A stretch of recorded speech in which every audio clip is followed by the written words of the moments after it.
Assalamualaikum warahmatullahi wabarakatuh. Selamat datang kembali di channel Mr. Zack Pendongeng Horor. Halo, apa kabar teman-teman sekalian? Semoga kita semua selalu diberkahi oleh Allah dengan rezeki yang luas, kesehatan yang prima, kemudahan, keberkahan dan kebahagiaan hidup dunia dan akhirat. Amin ya rabbal alamin. Ada seseorang ya dalam cerita ini, kita sebut saja namanya sebagai Mas Dono gitu ya. Sekitar tahun 2001 2002 ya, Mas Dono ini mendapat panggilan untuk interview kerja di sebuah kota yang berada di pesisir pantai utara Jawa Tengah. Ya. Mas Dono ini berasal dari kota lain, beliau ke situ interview dan kemudian dinyatakan diterima gitu ya. Setelah diterima, karena dia orang rantau, maka mau tidak mau dia harus segera mencari tempat tinggal ya, mencari kos-kosan. Mas Dono ini karena masih bujang, dia mencoba untuk mencari kos yang terdekat ya.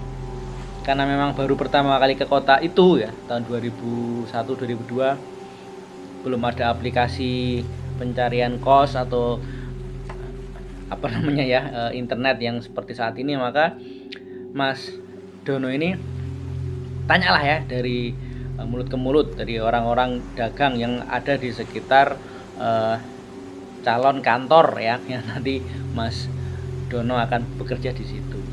Oke, singkat cerita dapatlah sebuah kontrakan ya, karena memang baru awal bekerja. Mas Dono ini tidak membawa kendaraan, dia akan memutuskan untuk jalan kaki dari kosan menuju kantor. Nah, dapatlah sebuah kos-kosan yang boleh dibilang di ada suatu gang sempit gitu ya, gang sempit yang tidak bisa dilewati oleh roda 4, hanya bisa dilewati oleh sepeda motor. Itu pun sepeda motor kalau berpapasan atau bersimbangan pun nggak bisa ya, harus mengalah salah satu. Mas Dono ini mendapat kamar yang paling belakang, jadi paling belakang, paling buntu, di mana yang paling belakang itu ada tembok yang tinggi gitu ya. Oke, singkat cerita setelah di situ, ketika sudah mulai bekerja, suatu ketika Mas Dono ini mendapat tugas untuk menyelesaikan pekerjaan. Nah, pekerjaan tersebut dibawa pulang ke rumah karena masih bisa diselesaikan dengan manual gitu, dengan tangan gitu. Besok tinggal diselesaikan di kantor. Nah, sekitar jam 1 dini hari, di belakang kamarnya Mas Dono itu kan, di kamar paling belakang itu kan ada tembok yang tinggi sudah bukan punyanya pemilik kos-kosan, jadi sudah menjadi jalan umum gitu. Nah, Mas Dono ini mendengar ada suara kereta kuda gitu ya, kereta kuda ketepak ya. Ada loncengnya centang. Nah, Mas Dono ini sempat berpikir, ini di belakang ada kuda, jam 1 pagi, apa persiapan untuk karnaval atau apa gitu ya. Sudahlah, besok kalau ada karnaval pulang kerja nontonlah kalau memang masih ada gitu. Nah, singkat cerita Mas Dono kira-kira jam 1:30 memutuskan untuk pergi tidur atau istirahat. Tapi sebelum kita lebih jauh ke cerita, seperti biasa Mr. Zack ingin mengucapkan banyak-banyak terima kasih kepada teman-teman yang sudah mendukung, yang sudah beratensi, yang sudah like, share, komen, dan subscribe. Hal jazaul ihsani illal ihsan. Tidak ada suatu balasan atas kebaikan kecuali kebaikan itu sendiri. Bagi teman-teman yang sudah berbuat baik, semoga kebaikan teman-teman dibalas oleh Allah dengan kebaikan yang lebih baik lagi. Bagi teman-teman yang mendengarkan tapi belum subscribe, silakan di-subscribe terlebih dahulu, karena subscribe adalah sebuah kebaikan dan subscribe akan menjadikan Mr. Zack lebih bersemangat lagi dalam membuat konten horor terbaru. Oke, kita ke cerita. Nah, karena Mas Dono ini kan masih hitungan baru ya, masih sekitar 1 mingguan di situ, jadi belum orientasi lingkungan ya, artinya belum mengenali lingkungan sekitar dengan lebih jauh. Paling pulang ke kosan paling mandi, jalan kaki ke warung depan untuk beli makan. Jadi dia belum hafal jalan-jalan ke sekitar kos-kosan itu. Nah, karena tadi malam itu mendengar suara lonceng kuda ya, kereta kuda, ketika pagi hari sambil beli sarapan ini, Mas Dono ini tanya kepada ibu-ibu yang jual sarapan itu, "Bu, di belakang kamar saya itu apa tuh, Bu?" gitu. Karena kan itu tembok tinggi ya. "Apa jalan gede atau gimana?" Ibunya jawab, "Itu jalan kecil, Mas ya. Jalan kecil ya paling lebarnya kira-kira 60 cm atau 1 meter lah, mentok 1 meter karena nggak bisa dilewati mobil, motor pun juga simpangan kadang kesusahan." "Emang kenapa, Mas?" gitu. "Enggak, Bu, saya tadi malam itu mendengar suara derap langkah kaki kuda beserta loncengnya gitu ya. Tepak-tepak terus bunyi centeng-centeng gitu." Ibunya yang mendengar ini seperti kaget, "Loh, nggak mungkin, Mas, itu jalannya sempit. Kalau Mas mau ke sana lewatnya sini ya." Sama ibu itu dikasih petunjuk ya. Lewat sini nanti bisa sampai jalan di belakang. Nah, karena penasaran penasaran setelah pulang kerja ini, Mas Dono memutuskan lewat jalan tadi yang diberitahu sama ibu-ibu penjual sarapan tadi. Memang betul di belakangnya tembok kamarnya Mas Dono itu, yang tembok tinggi itu ada jalan kecil lah ya, jalan kecil antar dua bangunan, di mana bangunan yang satu adalah kos-kosan Mas Dono, kemudian ada celah kira-kira sekitar setengah meter ya, maksimal 1 meter, baru ada bangunan lagi, rumah orang gitu ya. Nah, Mas Dono ini kaget, kan nggak mungkin ya, motor aja susah simpangan, apalagi kereta kuda kan kurang lebih lebarnya seperti lebar roda 4 ya, seperti lebar mobil, kira-kira lebarnya antara 150 cm sampai 160 cm kan lebar kendaraan roda 4 itu. Nah, apa semalam itu suara TV gitu ya, suara TV ya, tahun 2001 2002 belum ada YouTube ya, apa suara TV atau suara radio dari kosan sebelah gitu. Nah, ketika malam hari ya, malam berikutnya setelah mendengar yang pertama itu, Mas Dono pada waktu itu memang begadang karena besoknya dia off, dia sedang menunggu siaran sepak bola. Nah, sekitar jam 1 juga terdengar bunyi suara derap kaki kuda, ketepak, centang, bunyi lonceng kereta kuda. TV-nya di volumenya dikecilkan. Mas Dono ini memastikan ini suara kuda dari mana gitu loh, dari kamar sebelah apa dari mana gitu. Ternyata memang dari balik tembok gitu, kok ada suara kuda. Jangan-jangan memang ada kuda lewat, tapi nggak mungkin dong, tadi pagi katanya ibu itu jalannya sempit ya, kemudian tadi sore dinyatakan memang jalan itu sempit gitu kan. Nah, entah tiba-tiba Mas Dono ini merasa merinding padahal ruangan juga lampu menyala terang, TV juga menyala ya. Karena merinding itu, terus Mas Dono menyalakan menyuarakan TV-nya lagi ya, sampai lumayan keras suara TV-nya. Nah, dan suara itu terdengar 3 malam berturut-turut gitu ya, 3 malam berturut-turut ya. Karena karena sudah ini malam keempat sudah nggak tahan, Mas Dono ini sebelum tidur itu sempat berucap gitu ya, dalam bahasa Jawa ya, karena ini di pesisir utara Jawa Tengah, "Ojo ganggu" gitu ya, "Ojo ganggu, saya di sini sekedar menjemput rezekinya Allah" gitu ya. Karena Mas Dono itu berpikir dia kan anak baru ya, siapa tahu biasanya penghuni baru itu disapa sama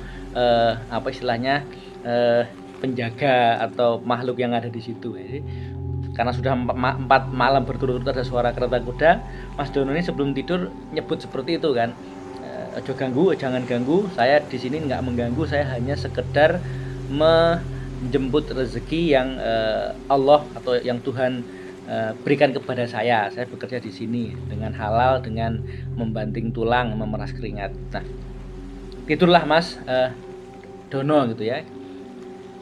Nah, entah kenapa setelah membaca doa dan menyatakan kalimat seperti itu, di malam keempat itu Mas Dono itu bermimpi gitu ya. Di dalam mimpinya itu Mas Dono itu melihat seperti kirap merinding saya ini, seperti kirap kereta kuda gitu, kereta kencana kuda gitu ya.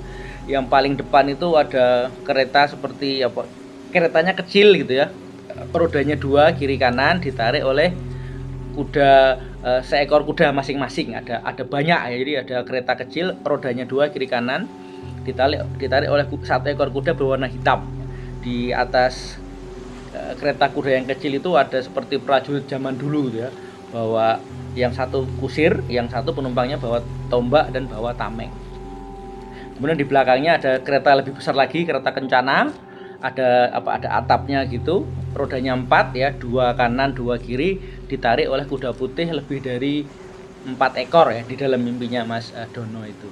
Nah, di dalam mimpinya itu salah satu penunggang kereta kuda yang paling depan itu bicara dengan Mas Dono gitu ya. Kurang lebih seperti ini ya, menurut pengakuan Mas Dono. Siro aja wedi, kamu jangan takut ya. Kamu tidak ada kaitannya dengan kami. Kamu jangan takut, kamu tidak ada kaitan dengan kami. Kami hanya ingin menagih janji, suatu perjanjian antara ratu bangsa kami dengan manusia bangsamu. Nah, Mas Dono ini tiba-tiba terbangun ya dengan padahal di dalam mimpinya itu ya boleh dibilang bukan hal yang menakutkan ya, memang mereka seperti manusia biasa gitu ya, seperti laki-laki tegap, seperti binaraga dengan otot di mana-mana, kemudian bawa tombak, bawa tameng. Di antara puluhan kereta kuda itu ada kereta kencana 4 roda lebih gede dengan ditarik kuda putih lebih dari 4 ekor kuda. Terbangun ya Mas Dono ini, terbangun, dia istighfar, kemudian karena ngelihat jam, kira-kira sudah jam 3.15 setengah 4. Nah, Mas Dono ini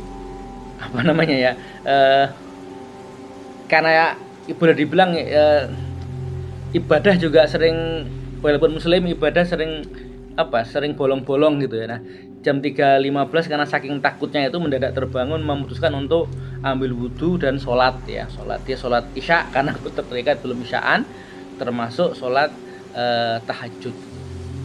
Oke, tahajud. Terus setelah itu kan tenang ya, setelah sholat tenang, ingin kembali tidur ya, masih ada waktu lah, nanti kira-kira bangun lagi untuk subuh dan siap untuk bekerja. Oke, singkat cerita, setelah pagi-pagi habis mandi, Mas Dono ini mau berangkat kerja ya, udah siap dengan tas, dengan pakaian kerja, akan datangi ke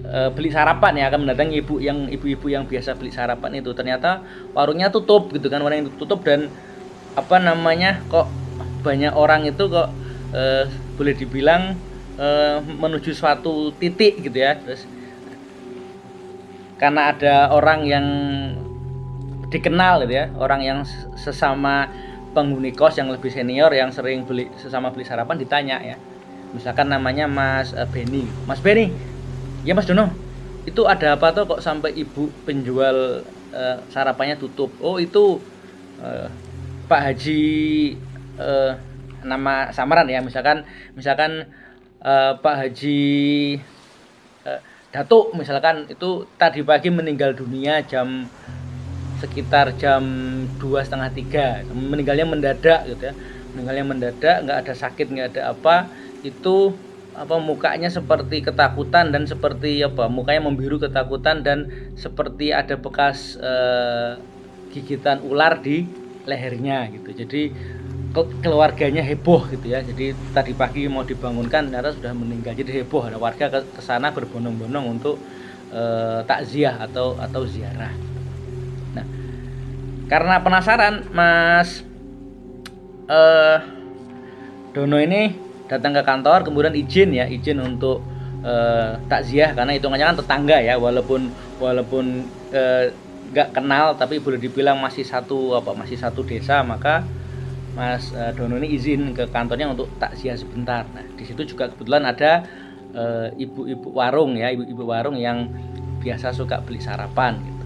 Nah, dari ketika mereka melayat, jadi Mas Dono ini kan sambil layat juga menajamkan telinga ya, jadi menangkap informasi dari omongan-omongan para pelayat yang boleh dibilang Mas Dono nggak kenal ya, termasuk informasi yang didapat dari Mas Benny dan Ibu penjual sarapan itu. Jadi Pak Haji Datuk ini ya, nama samaran, itu adalah boleh dibilang orang yang paling kaya di kampung itu ya, punya tambak, punya usaha di mana-mana gitu ya, tetapi walaupun dia sudah haji, orang tuh tidak pernah melihat Pak Haji Datuk ini ibadah di masjid atau apa gitu. Alasannya kalau dia ibadah di musola di rumahnya, memang rumahnya besar ya seperti istana gitu. Dan ada kasak kusuk juga ya, karena kan dia punya tambak di mana-mana ya, di pesisir kota ini. Dan setiap beberapa kalau nggak salah setiap 3 tahun ya, atau setiap 40 bulan itu kalau dihitung itu ada karyawannya yang meninggal dunia. Jadi orang kasak kusuk ya, apakah itu ditumbalkan Pak Haji atau gimana. Jadi Mas Dono nggak mau beruzon, yang penting adalah dia situ menghormati. Tapi kalau di kait-kaitkan kayak sepertinya ada gitu ya, yang dia dimimpikan ketemu orang naik kuda, orang itu mengatakan sang ratu sedang menagih perjanjian antara bangsa kami dengan bangsa manusia ya. Mungkin Pak Haji itu nggak bisa memberikan lebon atau nggak bisa memberikan tumbal kepada makhluk tersebut, dan Pak Haji itu dimakan sendiri gitu istilahnya ya. Jadi wallahu a'lam bishawab. Nah, kemudian setelah itu beberapa malam kemudian kan diadakan tahlilan ya, karena Mas Dono ini juga pengen bersosialisasi, ikut tahlilan. Nah, ternyata memang semakin santer kasak kusuk bahwa Pak Haji itu adalah memiliki perjanjian gaib dengan penguasa pantai, bahwa yang bersangkutan mencari kekayaan dari situ. Wallahu a'lam bishawab. Baik, demikian salah satu cerita dari Mitra Zack untuk teman-teman pada malam hari ini. Semoga teman-teman terhibur ya. Sebelum Mitra Zack undur diri, sekali lagi ingin mengucapkan banyak-banyak terima kasih kepada teman-teman yang sudah mendukung berkembangnya channel ini. Dan mungkin ada teman-teman yang memiliki cerita dan ingin berbagi, silahkan, alamat ada di kolom deskripsi. Mitra Zack undur diri. Wassalamualaikum warahmatullahi wabarakatuh.